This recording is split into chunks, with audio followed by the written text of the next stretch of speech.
আসসালামু আলাইকুম ওয়া রাহমাতুল্লাহ। সম্মানিত দিনী ভাই ও বোন, খুব গুরুত্বপূর্ণ একটি হাদিস সিয়াম সম্পর্কে।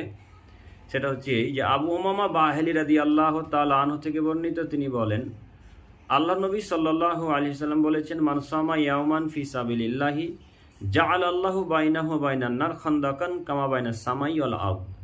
হে পৃথিবীর পুরুষ নারী, তোমাদের মধ্যে যদি কোনো পুরুষ নারী একটা সিয়াম আল্লাহ তাআলা রাস্তাতে রাখে, আল্লাহ তাআলাকে খুশি করার উদ্দেশ্যে পালন করে, তাহলে তার জন্য একটা জাহান্নামের আগুন হতে পরীক্ষা সৃষ্টি করেন, যেই পরীক্ষার দূরত্ব হচ্ছে আসমান ও জমিনের দূরত্ব।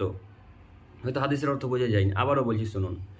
একটা সিয়াম যদি কোনো মানুষ আল্লাহ রাস্তাতে পালন করে, আল্লাহকে খুশি করার জন্য যদি একটা সিয়াম রাখে, তাহলে তার কাছ থেকে জাহান্নামের আগুনকে দূরে সরিয়ে রাখবেন, অত দূরে যতটা দূরত্ব আসমান থেকে জমিনের দূরত্ব।